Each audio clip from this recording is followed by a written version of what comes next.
New York City, 1869. Testimony is ongoing in a sensational preliminary hearing. A photographer, William Mumler, has been accused of fraud.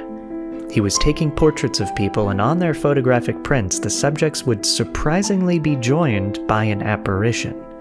Allegedly, according to Mumler, this would be an apparition of a deceased loved one, a practice known as spirit photography.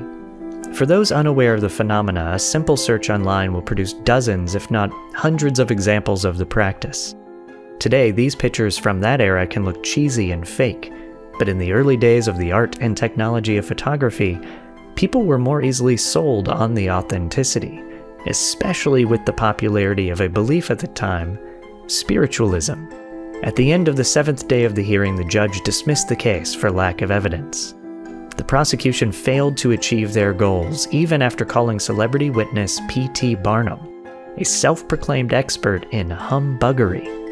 It's worth noting that the judge thought spirit photos were fake, but Mumler's process was watched, inspected, and broken down by many experts, and none could figure out how Mumler created his ghostly pictures. Mumler's case is connected directly to our cultural beliefs with media today, and we still don't know how he did it. This is a study of strange.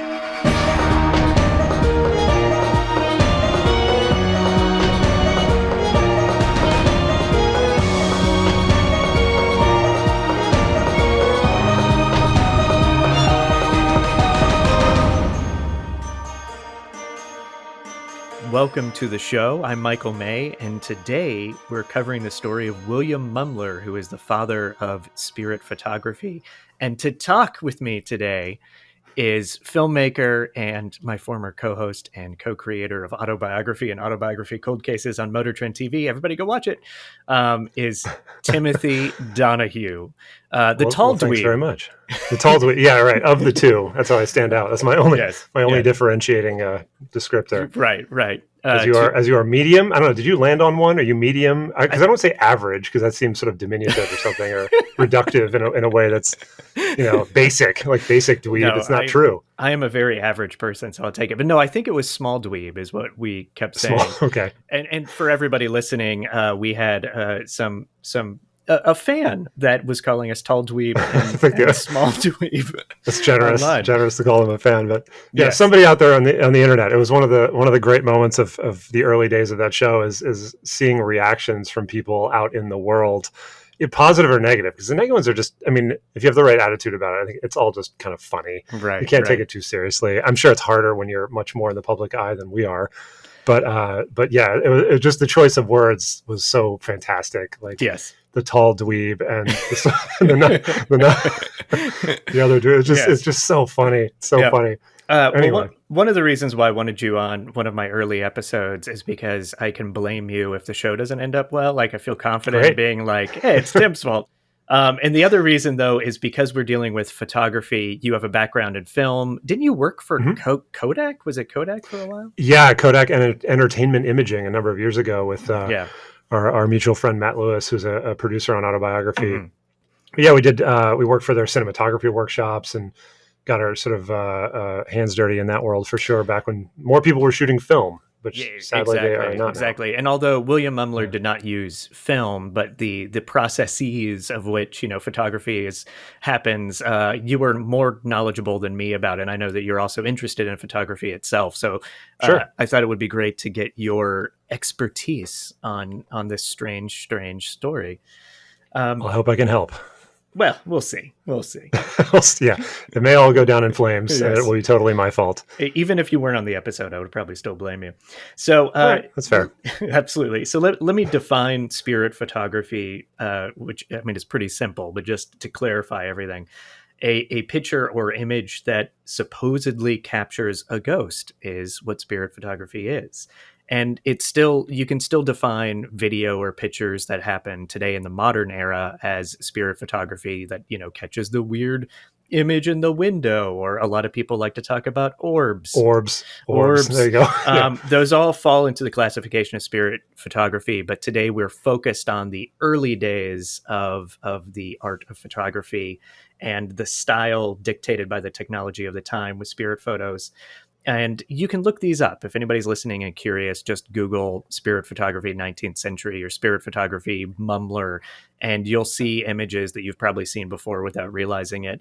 And they're all rather, from a modern eye, kind of fake looking. They can be humorous. They can just be weird. But I've been fascinated with these for probably 10 years because there's just a really interesting tone. And even if they look fake, they're really creepy. And you can kind of guess, if you know anything about photography, it's a form of double exposure is how generally these early spirit photographers achieved this effect of this ghostly figure that would be on photos. The William Mumler story is an interesting one because it's very strange since no one ever figured out quite how he achieved his spirit photographs.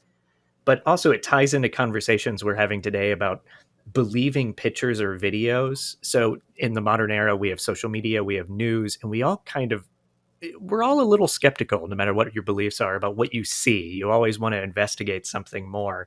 But when photography first came out, people were heralding it as this like truth teller, this way to tell truth and be real. And Mumler is the first photographer that kind of made people question what they saw in photographs. And I just find that to be a really interesting thing because it really gets down to questioning the truthfulness of pictures. And some people believe and some people don't. No, I was going to say, in the age of Photoshop, once you've sort of heard that word and seen a few magazine covers in the last 20 years, you're just like, okay, it's all, and movies. I mean, and everything that's image related now is touched and sometimes very kind of aggressively. And it's really hard to believe anything at this point. It feels like it's so easy to manipulate, and deep faking and all that. It's just it's at such a high level now that looking back at media from back then, it's very easy to go, oh yeah, it looks kind of fake. But we're so cynical now. I think looking at everything, it's hard not to be. Yeah, and this is the start of that. This is the start of that cynicism, because this spread very quickly because of the spiritualist movement, which I'll get into in a minute, just to give some background on everything. Mm-hmm. But people started to realize these can't be real for a number of reasons. It's really interesting to sort of see that human nature does not change, and now we're very cynical of things that we see in media. There are other spirit photographers that became quite famous. Probably the most famous one other than William Mumler is William Hope, who came around decades later. The interesting thing with William Hope, though, is that he was caught multiple times, but because spiritualists were very hardcore in their beliefs, as you can imagine. So even though William Hope was found to be a fraud many times, people still kept going to him and wanting his advice and wanting his pictures. But he was found many times where Mumler was never caught in the process, even after a lot of scrutiny. So today we're going to be asking, was he real? And if not, how did he make these photos? And we're even going to go into a little bit of his most famous photograph, which you've probably seen without realizing it, Tim. But there's a photograph of Mary Todd Lincoln with the ghost of Abraham Lincoln over her shoulders. And that is a William Mumler photo. Sure. Okay, I've seen that, Yeah, so we'll talk about that a little bit.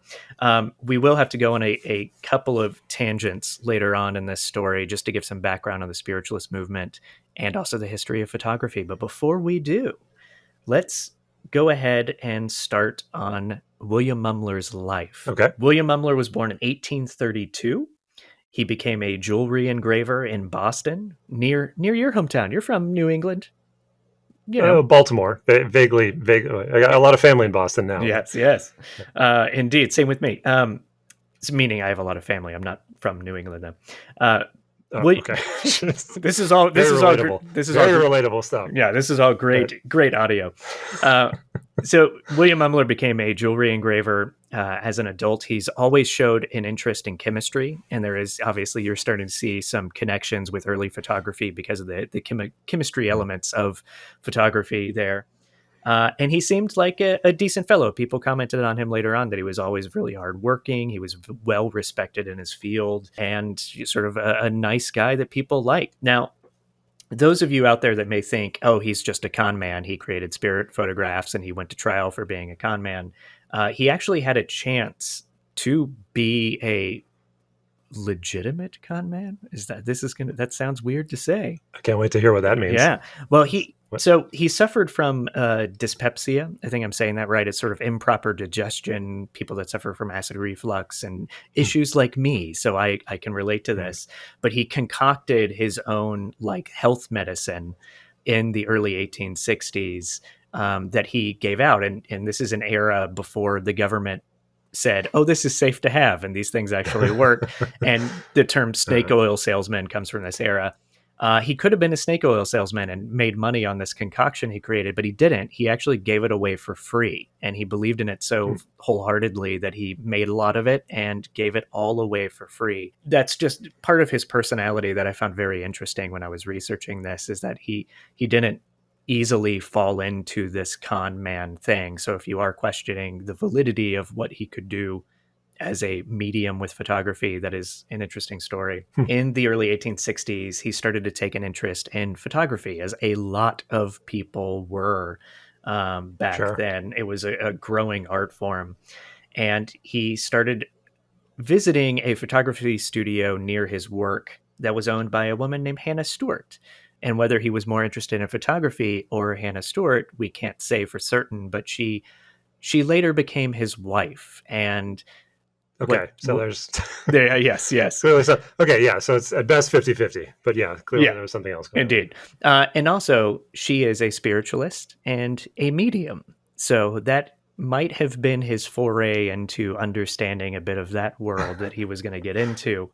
And then all of a sudden, he was into all of that. Indeed. So it is interesting how that works. And she doesn't get enough credit in this, because he would use her studio, her equipment. You know, you don't hear her name brought up often when you just casually kind of read about William Mumler, but she is a very important part of this story. I'm going to do my first tangent here we got to give a little bit of background with the history of photography, because we have to understand how pictures were taken, because that may help us figure out whether he was the real deal or not, in order to figure out how these things kind of work. Humans, we had always been tinkering around with ways to capture images. People out there may know about the camera obscura, which, you know, you poke a little hole in something and shine some light in and try to see an image. Hundreds and hundreds of years ago, this was going on. In the 1820s, we have our first instance of a fixed image being sort of developed and captured with a camera in a process known as heliography. I think I'm saying that right. Is that right, Tim? Oh, heliography? Heliography. Oh boy. See, I look all this up beforehand, everybody, but I can't talk. Tim will tell you how many takes we had to do on our TV show. I went Those to weren't all your fault. That's for sure. No, I'm terrible with pronunciation of words. It is, even after going to theater school and learning all that, I'm terrible. So I do apologize. I try my best.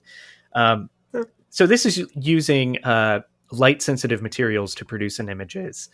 And typically heliography was used in engraving, interestingly enough. It wasn't really being developed in terms of using it for pictures that we know of today. But this did lead to later Louis Daguerre, who everybody kind of considers the inventor of the camera, the modern camera as we know it, and his process with the daguerreotype. Daguerreotype, that's right. Yep. You got that one. That's good. Absolutely. See, that one I know. Good job. I do know. Now, this is traditionally known as the first photographs. They would use polished silver-plated copper, and you would kind of polish it down to like a mirror-like finish. And you would treat it with chemicals that would make it light sensitive. And when it was exposed in a camera for however long it was deemed necessary to get the proper exposure, you would then fume that with mercury vapor and rinse it, dry it out, and seal that plate behind glass. And you would hopefully have caught an image. And it's a big process. I actually have modeled for a friend of mine who's an artist who was using daguerreotype and tintype photography, and he was tinkering around with those old processes, and it was so much fun to be part of that and see it happen. And also the chemicals are very scary. So it sounds very dangerous and yeah. borderline just flat illegal now, probably to even do it. It's like once you get into mercury vapor, it's like this is a bad bad thing to be around. But I don't do it outdoors, I guess. Well, we took pictures outdoors. That was mainly for light, and I do think the chemicals are different than what they used at the time, and it probably because of the mercury vapor. There's something that does something similar. I just don't remember specifically what it was. This is like 10 years ago. There's probably a bunch of heroin in it and all kinds of weird stuff that you can't get. Of course. It's kind of hard to get these days. Yeah. But all those chemicals are very slow to react compared to, what we're used to now for sure, especially with our phones and things like that. All those chemicals are very, very slow. Yes. So that's why you see a lot of old photos and, half the people are dead still. And then a few of them are kind of blurry faced because they like looked once and it kind of smears the image. It's just like basically an open shutter for, it might be minutes. Just exactly. To get an exposure correct or in the ballpark. But, those early days were crazy. Right. And just to clarify for people that may not actually know much about photography, an open shutter is essentially you're just letting light in to it. If you're using film, you're letting light to react with the film. And with the daguerreotype, you're having light react to that plate. Even tintypes, same thing. So the technology of photography, it was 1829 when the daguerreotype came out, I believe. And actually, not to nerd out for a second, but I think consider the first photograph is a picture of a busy street in Paris by Daguerre. And everybody's probably seen this in old textbooks and things, and you may not remember it, but you can easily find it online. But it looks like an empty street except for a guy polishing shoes down the road. But it was actually a very busy street. But because the exposure time had to be so great that all the movement of people walking and the carts and the horses, all of that, you just can't see any of it. It just looks like an empty street. And it was the shoe polisher that was actually in one position long enough to be captured on camera. It's really interesting. Yeah, it's funny. The decades after 1829 up through 1860-ish with William Mumler, the technology advanced very quickly. It became very popular. You had you had photography studios popping up on like every corner of the major cities of the world, including the United States. So in Boston and New York, primarily, there were just dozens of photography studios. Now, Mumler used the Collodion process, which is use a glass plate instead of that metal like on the daguerreotype.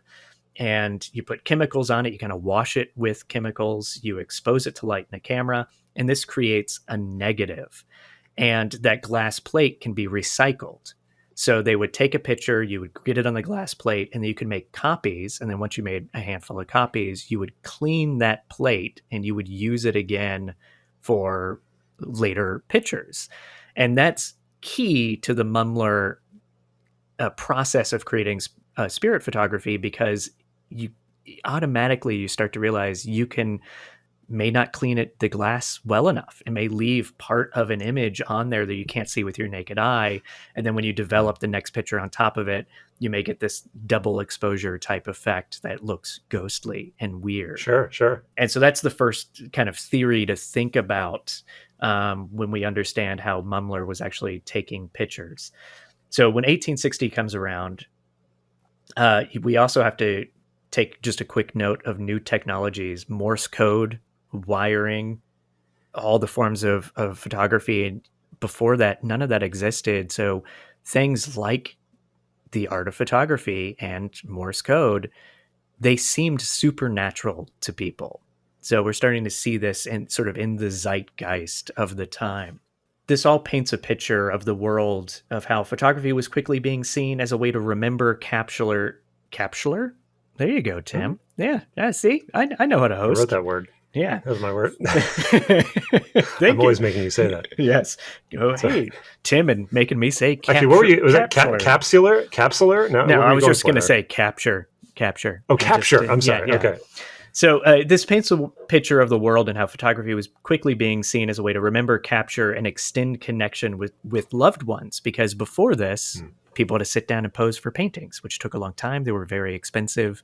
Photography. Yeah, not many people could do that, I imagine. No. So photography changed all that. And we think it's annoying to sit there for a long picture like they would have back then. But if you think about posing for a painting, or the fact that anybody in your family can take a photo, it changed the world. It really changed the world. Back to William Mumler here. he starts going to Hannah Studios. He starts going to Hannah Stewart's studio more often in Boston. He's learning photography. He's taking more and more pictures. He's learning his own skills and technology and style and tone and what to do. And 19 months after the start of the Civil War, Mumler was in Mrs. Stewart's studio, and he prepared a plate to take a picture. Supposedly he was alone, and he stood in front of the lens of the camera himself to take a self-portrait. He took the lens off for about a minute for the proper exposure time. He then put the lens back on after a minute, went to the dark room, and he started developing that plate. And a ghostly image of a woman appeared in the chair in front of William Mumler. Now, allegedly, Tim's favorite word, allegedly, William Mumler thought that he made a mistake. He didn't jump to the conclusion that, oh, it's a ghost. He was just like, oh, I didn't clean the plate well enough. This is really weird, but it looks kind of That's a reasonable reaction. Yes. I must have done something technically incorrect. And yes. This is the result. Indeed. Yeah. So, however, this was kind of sticking on his mind, and he was very curious about it. And he took it to Hannah Stewart, and who would later become his wife. And he showed it to her, and she said, oh, that's a spirit. Probably just like that. She was probably like, oh, hey, that's a spirit. Yeah, look at you that. got one. You got one. Good on you. She was in no way biased to think that way. That's all right. So some days... I can't use this in any way. No.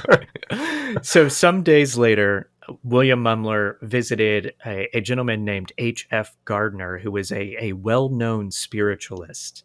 And Mumler approached him, took him the photograph to get Gardner's sort of input to find out if he thought it was real or if there's something to this. And here we go, Tim. This is what makes this show special. I sent you that email with those scripts attached. If you can open, if you can open the number one, this is a dramatic recreation of what it may have been like when William Mumler visited H.F. Gardner. So, Tim, I will read the sort of the stage directions, and let's see. Do you want to be Gardner or do you want to be William Mumler? Who do you want to be? I guess that's up to. I'll be Mumler. Okay. I literally haven't looked ahead. I don't know who has more lines. It doesn't you're not. You're not supposed to look at it. Mumler. This makes it. Makes it more realistic. A title page. You didn't fill anything in. No, don't worry about the title page. Go to the first page. Clearly, you didn't either. Okay. So, all right. So you're reading Mumler, and I'll read directions and Gardner. All right. Tell me when to proceed to the first page. Oh, you can go ahead and pull it up. Yeah. Okay. It's not that. Yeah. Just. It's too big. I need to shrink the text. Tech issues. Nope, I'm good. Tim doesn't know how to use a computer. Everybody. I go off script a lot, so this is new for me. Okay. All right. Here we go. It's a clear, brisk New England morning, and Dr. H.F. Gardner, a respected member of the Spiritualist movement, is sitting in his living room sipping coffee and reading the latest musings in the Banner of Light publication. 2 loud knocks come from his front door. Spirit? Spirit, knock again if you're real and wish to communicate with me. Another knock. Not doing the accent. Well, what would the proper accent be? Knock again if you're real and you wish to communicate. All right, here. I'll give it a shot. Something just give it a Kennedy. Just throw a Kennedy at it and see what happens. So, another knock from the front door. Yippee! I knew this confounded spiritualism was real. Another 2 knocks from the front door. It's someone at the door. Wow, my accent has already changed like 6 times. Dialect number 3. Yeah. You're now English. It's great. Just go with it. I'm trying to do that like mid. I'm trying to do the mid-Atlantic thing, which is lock your front teeth together and give it a phonetic lockjaw. Totally wrong geography. Yeah. Anyway, go ahead. Gardner opens the door, finds Mr. William H. Mumler standing there. Hello, Dr. Gardner. I'm sorry to disturb you. I'm William Mumler. Mrs. Stewart's gentleman friend, I remember. What can I do for you? You mind if I step inside? That skewed hard Irish. Didn't mean it to. It's just where it went. I have upon my possession a photographical print that has caused a quandary. And, let me simply say, your expertise in the supernatural sciences, which is a funny combination of words, would be most helpful. Thank you. Gardner gestures for Mumler to enter. In Gardner's living room, moments later, Gardner is holding a print from Mumler's self-portrait and is staring intently at the ghostly figure thereupon. I had assumed this was a mistake, a dubious metaphysical manifestation. However, Miss Stewart's opinion is that this is a real spirit. I'm inclined to agree with that. Oh boy. I'm not even trying to do that, everybody. That's just happening. It just happens. That's the best part. It just happens. I'm inclined to agree with her. Have you told me everything about its creation? Yes. You swear to be telling the truth.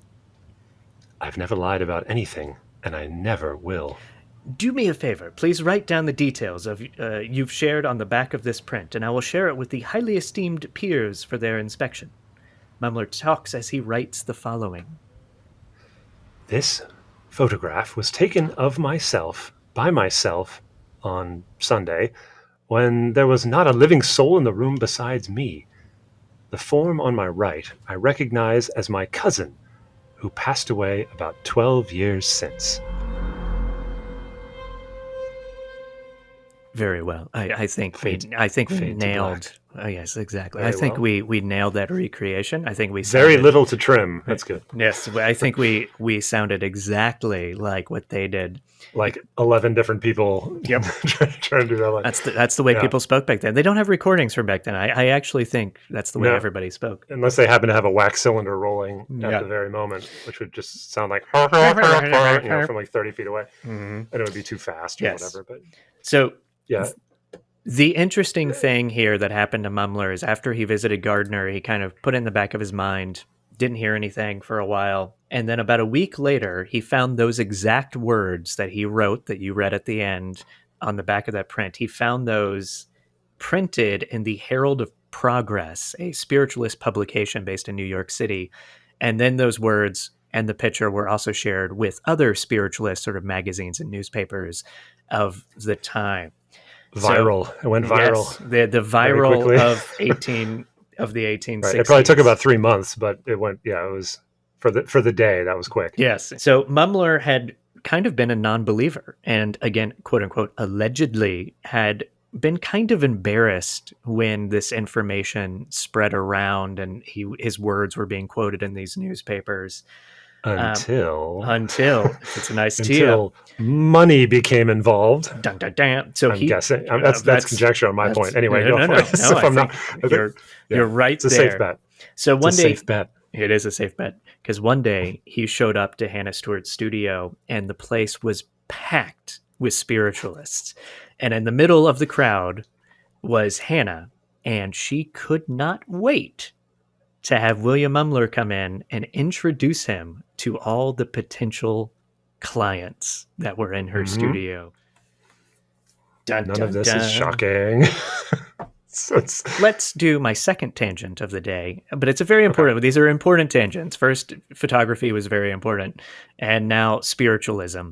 It's important to understand spiritualism because it's a major cause of William Mumler's successes and failures at the time. It's why people believed these were spirits in his photographs. And spiritualism, we don't think of it as being this really influential thing today, but it was a major, major movement in the United States and then spread to the rest of the world in the mid-19th century. And the history of spiritualism, honestly, should be its own episode one day because it's fascinating, it's weird, it's strange, there's crazy stories. And essentially what spiritualism is some people call it a religion, but it's the belief that we, the living, can communicate with the dead. And I cannot stress again how big of a movement this was. It's said that about a third of the United States in the 1850s considered themselves spiritualists. And it's very American in the sense that it's open to all backgrounds, ethnicities, religions. So it's kind of got this freedom to it. And the history of it, and I'll be as brief as possible with the history to it, but it is, again, this is important to understanding what's going on with Mumler. It theoretically started with the Fox sisters. Have you ever heard of them, Tim? No. Okay. Because you're not into this weird stuff like I am, I guess. I'm not a spiritualist, I guess. Yeah. Not yet. No, ooh. Now I'm going to see if I can get me by the end of this. You've got an hour. Yeah. So the Fox sisters, there were actually more than two Fox sisters, but two of them are kind of the most famous because they're the ones that were supposedly mediums talking with ghosts, and a third sister kind of helped manage their careers. And this started in 1848 in Hydesville, New York. So the Fox sisters, they basically heard rapping sounds, like knocking, weird noises in their house. And they claimed to their family that the noises were coming from an outside source. And their mother was like, "Oh, is this a spirit?" And the sisters were like, Yep, Mom, it's a spirit." Yeah. Yes, it is. Yes, it is. And the sisters, this kind of, it grew kind of rapidly and spread and changed. The sisters started talking to spirits. They became mediums before a medium was really a known thing. And they claimed that there was a spirit named Mr. Splitfoot. And later the spirit in the house, they claimed was a murderer, like there had been a murder and there was a body hidden in the walls or under the floorboards or something like that. So already you can kind of guess just by my weird, vague anecdote that their stories changed very quickly. And I don't mean to, people that may be spiritualists listening to this episode, I don't mean to say anything negative about your beliefs, but it is interesting that stories changed very quickly with the people that invented spiritualism. Word spread about the sisters and their talents to communicate with the dead, and people began to come see them. So many people came to come see them that the family had to move, like they had to hide essentially because too many people were showing up to the house. And the sisters began basically having shows, and a lot of their shows it initially involved the kind of rapping, the knocking sounds and things like that. Oh, did I just scare you? Was that? I'm starting to believe, Michael. I'm starting to believe. Where did that knock come from? Clearly a ghost. It wasn't just a person or literally anything else. Yes. It just occurred to me that doing this remotely, because Tim and I are not in the same room, is that I could do some weird ghost effects and have you believe. Since we have. Are there any camera filters on this? Yes. So why were so many people interested in this movement? And I would say that we always have been. There's ghost stories, there's vampire stories in history, there's folklore going back to the beginning of human nature that always shows an interest in kind of supernatural forces. And I would also say some of the most popular reality television in the history of cable networks are ghost hunting shows. And that honestly is a kind of a modern day take on the belief of spirits and communicating and seeing ghosts. So again, human nature doesn't change. This is something people have always been interested in. And in the mid 19th century, you also have the Civil War. And the Civil War played a huge component of the spiritualist movement. Even though there was a bit of a peak of spiritualism in the 1850s, it started to die out. Then the Civil War happened and it picked back up again, because so many people in the United States were obviously being affected by the war and just mass grief. I mean, across the almost, I doubt there are many people who weren't affected by the Civil War. So you have that kind of uptick of just, terrible sorrow and missing people and loved ones and, these terrible things happening. It makes sense that there would be a desire, even if in the moment you felt like, okay, maybe this isn't real, but maybe if there's a chance that it is, I'm going to explore it, because, if there's a shot at communicating with somebody one more time, you're going to do it. Indeed. And that goes to the whole nature of this story. That's why people wanted to go to William Mumler and get photographs. They wanted to see a deceased loved one that they missed, and they wanted to have connection to that person. And that's where in the spiritualist movement, the seances started happening, mediums became a thing, and people keep communicating to deceased loved ones all throughout this. And this kind of, the spiritualism really started to die off kind of after World War I.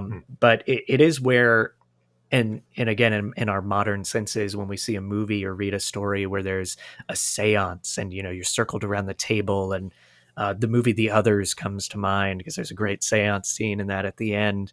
All of our understanding, or what we think happens in seances and what happens with mediums, that all came from the spiritualist movement. Everything we think of in terms of how people communicate with the dead, or if we believe that sort of thing, how they communicate with the dead, it all comes from this. It all started with the Fox sisters. It is worth noting that later on in their lives, one of the Fox sisters actually started showing people how they pulled off the knockings and were mediums. They were faking it. Or at least that's what some people say, including one of the Fox sisters. And you can see pictures of them. You can see furniture they built to kind of create some of these effects happen without being caught. Well, it's no wonder that people I think Harry Houdini was kind of famously anti-spiritualist and basically was on a crusade to prove all of this was just nonsense. You know, like, that's the right person to be investigating this, whose entire life is centered around, you know, illusions that he wants people to believe and not be able to understand how they happen and all that kind of thing. So it meshes completely. Like, you know, I feel like, you know, one more sort of weird or bad childhood experience and he takes a slightly different tack, and all of a sudden he's like the absolute king of spiritualists. He devoted his entire life to, you know, tricking people in a way that was meant to sort of pull one over on them, you know, as sort of a ruse, as opposed to just sort of like, I'm going to do these fantastical, amazing things. But I think it's so interesting that, and not a surprise really that he ended up as the sort of like the Ghostbuster, as it were. Yeah, and it's so he was part of, I can't remember if he was part of the group, but there were other magicians and illusionists that they formed groups to go and sort of catch these fake mediums and people in the act. We're going to know how they're doing it. This is good. Right. And it was it wasn't because they were trying to like ruin the careers of these mediums. It was because mediums are preying on people that are going through something. They're preying on grief. And that's also what happens with William Mumler with his trial. Is he supposedly was preying on people with their grief and again, allegedly, I have to say, kind of tricking people into it. And that's where people have a problem with this. And also, I'm glad you mentioned the Harry Houdini thing, because my first instance of studying spirit photography was about 7 or 8 years ago when I was developing a movie script based on magicians trying to catch these sort of fake mediums and in seances that had trickery behind them. And it was a bit of like a Victorian era Ghostbusters movie that I do need to revisit because it was really cool. Yeah. Well, now that it's out there and somebody else can write it. That's good. Exactly. Someone write it. Just give me this some part out. Cut this part out. Right. I wrote it too. Yes. Don't know what it's called. Can't give you many details, but definitely at least 50%. Indeed. Sorry. Anyway. No. So that's a very, very brief, probably technically incorrect history of the spiritualist movement, but enough background there to kind of give you a lay of the land and where Mumler was coming from and what was happening. So in terms of Mumler, we sort of left him off where he entered Hannah Stewart's studio and there was a crowd of people that wanted to talk to him and wanted to find out what he can do. And, you know, there might have been that cha-ching moment where he heard the cash register noise. Oh, for sure. I think that entire household was feeling that. I mean, obviously, you know, all these new clients are coming in. They all are fascinated by this thing. It's sort of a curio, and you know, I'm sure everyone was just seeing mass potential in this, whether they believed in it or not necessarily. And I would guess that at the time, even if he was like, "Oh, this is just kind of a," you know, it may have been a technical accident that resulted in this sort of fantastical seeming thing. It all probably seemed fairly harmless. Didn't seem like, he's like, I'm going to go commit fraud now. It was just like, it's kind of like a funny thing and we're just going to do this. It's kind of like a parlor trick and everyone's having fun with it. Right. But then it probably grew and spiraled out of control a little bit is my guess. So I would imagine that they didn't have sort of purely bad intentions from the jump, but it was more like, people are interested in this. Let's just kind of see where it goes. And then all of a sudden it's just completely out of control. Yeah. And you know, we can talk about this a bit later, but you just said like, you can imagine that it probably didn't start with bad intentions. If he's fake, and I just want to clarify that because there are people that do believe in this stuff, and I don't want to offend anybody. I do not believe that he was actually taking photos of spirits. That is, if that's not clear already. Can I offend people because I'm a guest? Yes, I'm impermanent, so I can speak. I'll speak for you. Yep. What Michael's trying to say is that my translator. What he can't say otherwise the sponsors will disappear. Indeed. But no, sponsors would bail on that? Anyway, never mind. No. I think it'll be fine. No, but I honestly don't believe he ever thought he was doing something with bad intentions. Even if he was a fraud, I don't think he thought he was hurting anybody. You know, I think he thought he might have been bringing some sense of joy or something to his clientele. So Sure. I do think it's worth mentioning that. Like, I don't think he's an evil person, even if he was a fake. No, I mean, it's entirely possible that he isn't. Yeah, he may be. He may be the worst person ever, but I don't think so. Not really. But I think more. I mean, honestly, as I'm thinking about it, more likely knowing people who are really involved in photography and technology, because that's what they were dealing with at the time. He was probably 70% just trying to figure out how to like make this work in an interesting way and kind of exploit this newfound thing, not necessarily in a bad way, but just like take it apart, see how it works. What else can we do with this? And it's a little the hacker mentality of like, I just sort of discovered this new thing. What can we do with it? What do people not normally use this for that we can now use this for? Just discovering that, if you don't clean this quite well enough, you get this weird ghostly double exposure. It's like, well, what else can happen? What else can we do with this?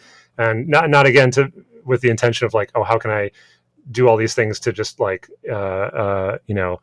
get money off of people, but just sort of like, because it's just an interesting exploration of technology, which I mean people still do that today. It is absolutely. And this is he's the first that kind of figured this out. There were other people that kind of had discovered kind of double exposure instances, but this is the start of a new understanding of what you could do within cameras, which is amazing. Yeah, once you get reusable with the what's creating the image, then some interesting possibilities open up, because it wasn't like they're using film that I say we know, not people under 30, because they don't know, but rolls of film that were put into a camera. If you just rewound it and then went through it again, you could just expose again on something. And if you were careful and methodical about it, you could get some really interesting and purposeful images. But absolutely, at the time, I mean, that's all brand new. They just didn't know what it was. So it's really wild. Yeah. And so his clientele kind of grows very quickly. He starts taking spirit photos for a bunch of people. He would not guarantee the appearance of a spirit at first, but he was charging $10 for a dozen prints, which apparently was a lot more than $350,000 in today's money. It was a lot more than other. Oh my goodness! Yeah, it was a lot more than other photographers were charging at the time. And he also, in this time period of the early 1860s, got married to Hannah. And around 1863, though, very quickly, people started to question these spirit photographs, and they started to investigate and scrutinize William Mumler and try to figure out what's going on here. Yeah, I bet some other photographers were getting in on that a little bit. Like, oh, isn't that just two pictures, like, dude? Yeah, and then you just teed up my next section perfectly. Like I didn't just blow act 3. No. That's good. Okay. No. Right, you can. You're the guest. You can totally ruin all my plans. I can do whatever I want. Let's talk about cars. What? No, what about a ghost car? We did talk about those on the show, or I know. I would research some of those. Yeah, we should do another episode of this. I know. Yep. Come on, Zach. So anyway, other photographers started to take an interest, and there's a photographer named James Wallace Black who took the first aerial picture of Boston in 1860s. Who was rather famous at the time because of that. And he had learned from the daguerreotypist J.J. Leroux in the 1840s. So he had been a professional photographer for decades, so way more experience than William Mumler, who was brand new to the art form. And he was based in Boston, right around the corner. And if you remember H.F. Gardner from our recreation scene, he had been telling people to inspect and investigate William Mumler's work, because if William Mumler is a fake, then he's a fake. If it's real, then it supports the spiritualist movement, which is what Gardner wanted. So he wanted people to investigate Mumler and find out if this guy was a fraud or not. So James Wallace Black, he had a studio just blocks from Mumler's engraving shop, and also from the Banner of Light offices. The Banner of Light was a publication that was a spiritualist publication. And Gardner took a picture from that newspaper to Black and asked if he could go basically study William Mumler, because Black is such a respected photographer. But Black, whether he was too busy or just didn't want to do it or didn't care, he sent his assistant, a guy named Horace Weston, to Hannah Stewart's studio to investigate Mumler. And Horace thought he could spot something amiss but he couldn't. He watched Mumler and had some pictures taken. And there's a quote that after Weston went back to his employer, his boss, and said, "All I can say, Mr. Black, is that I have seen nothing different from taking an ordinary picture." So Black and other professional photographers thought that Horace was duped, and they kind of laughed at him. Poor little assistant. He doesn't know what he's talking about. Yes. So Weston went back to Mumler and asked if James Wallace Black, his employer, could come and watch. And Black had actually left a message with his assistant to say that essentially if Mumler could do this without basically if Mumler could do this without getting away that he's fake, like if he could pull one over on Black would pay him, I think, $50. And so now, Tim, we're going to do our second recreation. So you got to pull up. All right, I'm ready. Pull up scene 2. So I got to get my accent ready. Yes, my 7 accents. Or try to decide which one is going to come out. If I have any. So this is a dramatization of when James Wallace Black, the famous Boston photographer, visits William Mumler to see if Mumler is a truthful spirit photographer or not. Okay. So I'll continue to be Mumler. Mumler, yeah, perfect. All right. Okay. Mrs. Stewart's photography studio, evening in Boston, Massachusetts. The front door slowly opens, as if by itself or a slight silent wind. The setting sun outlines a silhouette of a man in a large hat and flowing cape. Mumler realizes the fancy-dressed man is James Wallace Black. Mr. Black, welcome. I've heard of your generous offer of $50. All I can say is be thorough in your investigations. You may be rest assured of that. Mumler gestures toward a camera in the center of the room. That is the instrument I propose to take your pictures with. You're at liberty to take it to pieces. I see. You bastard. And Mr. Black, this is the glass I propose to take your picture on. You're at liberty to clean it. Mr. Black grabs the glass plate from Mumler and breathes onto it. He inspects the foggy glass and determines it to be clean. I do not lose sight of this from this time. Mumler gestures for Black to sit in a chair in the center of the room, then places the glass plate in the camera. When everything is ready, he removes the cover of the lens, waits a long moment, and then places the cover back on. Mr. Mumler, I am willing to bet one thing. You have my picture, but I guess that is all. Very likely. I do not get them every time. The men move quickly to another room where Black watches Mumler work with the chemicals to produce the negative. You are not smart enough to pull anything on that negative without my detecting it. Mumler continued the process, ignoring Black's condescending tone. Suddenly, another shape begins to emerge. Wait, is that... My God, is it... It is possible! Said Mumler. Said Mumler. I'm pretty sure that is exactly what happened. Based on what? Well, your communication with Mumler? Yes, is that what you're saying? Look, I'm still new to the podcast. I realize a mistake I made early on, everybody. A lot of the dialogue in that scene was... Oh, God, did I? I did. Sorry. Goodness. Just wanted to kill your confidence for 1 second. No. Sorry, no. It's easy what to was do that. No, I was going to say up front of the show, my primary source of information, I read a lot in a couple different books, but my prime source of information for today is a book called The Apparitionists, A Tale of Phantoms, Fraud, Photography, and the Man Who Captured Lincoln's Ghost by Peter Manseau. And there are historical documents, there's newspaper accounts, there's quotes that make up... including the scene we just did. Some of those are actual quotes from interviews with the gentlemen involved. So, I had a lot of fun with the language from back then. It's pretty cool. Cool. So anyway, Mr. Black was not the only photographer to investigate William Mumler. There are a number of others that I won't get into. Just briefly, there's a guy named L.H. Hale, Andrew Jackson Davis, who was not a photographer, but he was a famous spiritualist.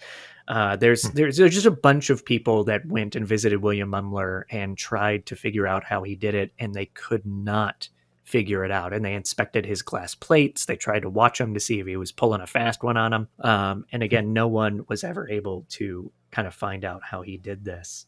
I mentioned Andrew Jackson Davis, who was a famous spiritualist. He was known as the seer of Poughkeepsie, and he sent a guy named William Guy, I think that's how you say his name. Write in. Let me know, everybody. Email me. Let me know if I need to say that name differently. Any William Guy fans out there? Yeah.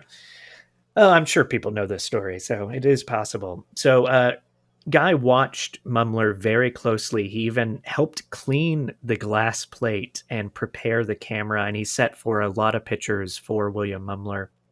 And Guy saw his father in the photos that were taken of himself, a father he had not seen since he had left Germany many years previous to that. And so that's a worthy note, because if people think that Mumler may have been taking other photos of these relatives and using those for the double exposures, this guy did not have a picture of his dad. And William Mumler definitely wouldn't have. That would be impossible at the time. So this was taken as an endorsement of the legitimacy of William Mumler at the time. However, around 1863, a spiritualist editor named John Lathan was at the Banner of Light offices, and he saw a Mumler picture from one of the publications. And it showed a woman named Mrs. Blossom of New York, and she claimed that her mother was the spirit in the picture with her. And the Banner of Light was using this picture as proof of, the legitimacy of spiritualism. Lathan thought he had seen the picture before, or the picture of the spirit before.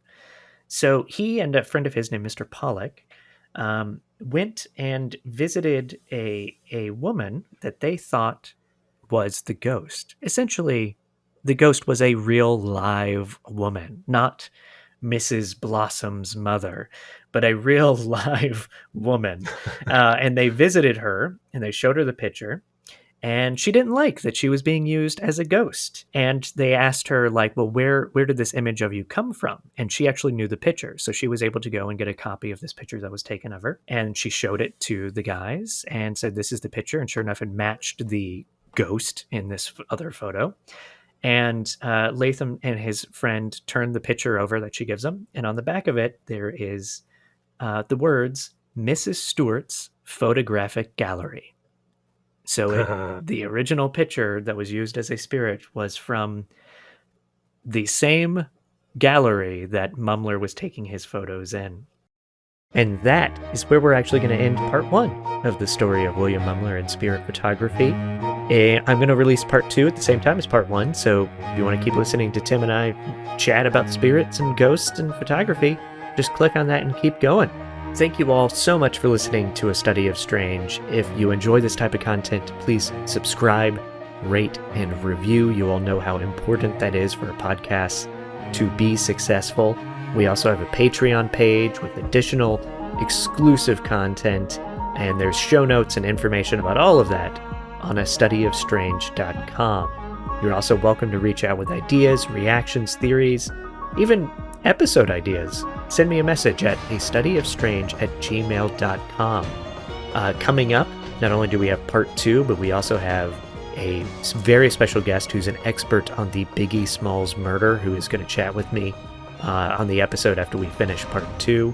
And then after that, we have a story that I've always wanted to explore about the Bennington Triangle in beautiful southern Vermont.